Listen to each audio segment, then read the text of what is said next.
Auto rickshaw ಚಾಲಕರ ಸಮುದಾಯಕ್ಕೆ, auto rickshaw ಚಾಲಕರ ಕುಟುಂಬಕ್ಕೆ ದೇವರಾಗಿ ಯಾರಾದ್ರೂ ಬಂದಿದ್ರೆ ಸೆಕೆಂಡ್ ಅಪ್ಪು ಧ್ರುವ ತಾರೆ ಧ್ರುವಣ್ಣನಿಗೆ.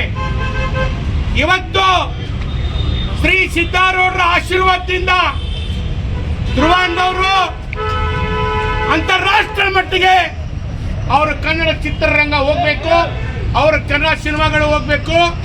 ಯಾಕಂದ್ರೆ ಇಡೀ ಉತ್ತರ ಕರ್ನಾಟಕದಲ್ಲಿ ಅವರ ಅಭಿಮಾನಿಗಳ ಸಂಘ ಕಟ್ಟಿದ್ದಕ್ಕೆ, ಧ್ರುವ ಸರ್ಜಾ ಅವರ ಅಭಿಮಾನಿಗಳ ಸಂಘ ಕಟ್ಟಿದ್ದಕ್ಕೆ ಇವತ್ತು ಸ್ವಾರ್ಥಕ್ಕಾಯ್ತು ಅನ್ಸುತ್ತೆ.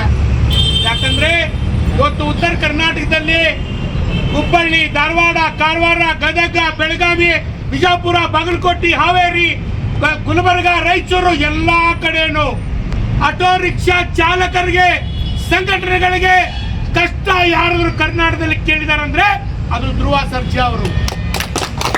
ಇವತ್ತು ಕರ್ನಾಟಕದ ಮುಖ್ಯಮಂತ್ರಿಗಳು, ಸಂಬಂಧಪಟ್ಟ ಸಾರಿಗೆ ಸಚಿವರು, ಯಾವ ಪುಣ್ಯಾತ್ಮರು ನೀವ್ ಹೆಂಗಿದ್ದೀರಿ, ಚಾಲಕರ ಪರಿಸ್ಥಿತಿ ಏನಿದೆ ಅಂತ ನಮ್ಮನ್ನು ಯಾರು ಕೇಳಲಿಲ್ಲ. ಅವರು ಬರೀ ಇಲೆಕ್ಷನ್ ಗದ್ದಲದಲ್ಲಿದ್ದಾರೆ. ಹಿಂದಿನ ಕಾಲ ಮುರಿತಿದ್ದ, ಮುಂದಿನ ಕಾಲ ಮುರಿತಿದ್ದ ಅನ್ನುವಂತ ಗದ್ದಲಿದ್ದಾರೆ. ಇಂಥ ಒಂದು ಗದ್ದಲದಲ್ಲಿ ಬಿದ್ದಾರೆ ಪಾಪ ಅವರು. ಇವತ್ತು ಆಟೋ ರಿಕ್ಷಾ ಚಾಲಕರಿಗೆ ದೇವರಾಗಿ ಪ್ರತಿಯೊಂದು ಜಿಲ್ಲೆಯಲ್ಲಿ LPG ಅನ್ನ ಆಟೋ ರಿಕ್ಷಾಗಳಿಗೆ ಉಚಿತ ಹಾಕಿ ಯಾರಾದ್ರೂ ಕೊಡಿಸಿದ್ದಾರೆ ಅಂದ್ರೆ ಅದು ಧ್ರುವಣ್ಣ ಸರ್ಜಾ ಅವರು. ಇವತ್ತು ಬೆಂಗಳೂರಿನಲ್ಲಿ 25 ಲಕ್ಷ ರೂಪಾಯಿ ದೇಣಿಗೆ ನೀಡಿದಾರ. ಇವತ್ತು ಹುಬ್ಬಳ್ಳಿ ನಗರದಲ್ಲಿ ಪ್ರತಿಯೊಬ್ಬ ಆಟೋ ರಿಕ್ಷಾ ಚಾಲಕರಿಗೆ 300 ರೂಪಾಯಿ ಗ್ಯಾಸ್ ಹಾಕ್ತಿದಾರ. ಆ 300 ರೂಪಾಯಿ ಗ್ಯಾಸ್ ಅನ್ನು ಹಾಕೊಂಡು 700-800 ರೂಪಾಯಿ ದುಡ್ಕೊಂಡು ಆಟೋ ರಿಕ್ಷಾ ಚಾಲಕರು ಅವರ ಮಕ್ಕಳಿಗೆ, ಅವರ ಕುಟುಂಬಕ್ಕೆ ಅವತ್ತೇ ताजा खाने वाले ऑटो वाले ताजा खाने वाले, आज शराब लेको, आज ताजा लेको, आज हम खाने वाले.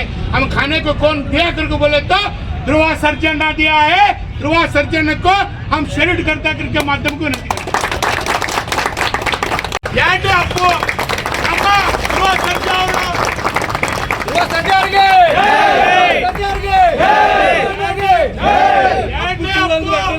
ಧ್ರುವ ಸರ್ಜಾ ಅವರು ಬೆಂಗಳೂರಿನಲ್ಲಿ ಆಟೋ ರಿಕ್ಷಾ ಚಾಲಕರಿಗೆ ಫ್ರೀ ಆಗಿ LPG ಕೊಡಿಸಿದ್ದಾರೆ.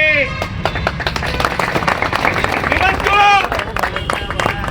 ಅವರ ಅಭಿಮಾನಿಗಳ ನೇತೃತ್ವದಲ್ಲಿ ನಮ್ಮ ಆಟೋ ರಿಕ್ಷಾ ಚಾಲಕರಿಗೆ ಸುಮಾರು 5 ಪಂಪ್ಗಳಲ್ಲಿ ಆಟೋ ರಿಕ್ಷಾ ಚಾಲಕರಿಗೆ ಉಚಿತ LPG ಕೊಡ್ತಾ ಇದ್ದಾರ. ಧ್ರುವ ಸರ್ಜಾ ಅವರಿಗೆ ಉಚಿತ LPG ಕೊಡ್ತಾ ಇದ್ದಾರ. ಧ್ರುವ ಸರ್ಜಾ ಅವರು ಕರ್ನಾಟಕದಲ್ಲಿ ಮೀರಿಸುವಂತ ವ್ಯಕ್ತಿ ಇವರಾಗಿದ್ದಾರ.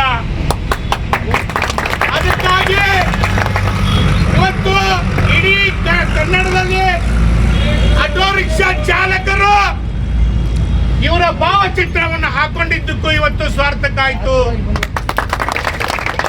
ಧ್ರುವ ಸರ್ಜಾ ಅವರು 100 ವರ್ಷ ಅವ್ರಿಗೆ ಬಾಳ ಬದುಕಬೇಕು.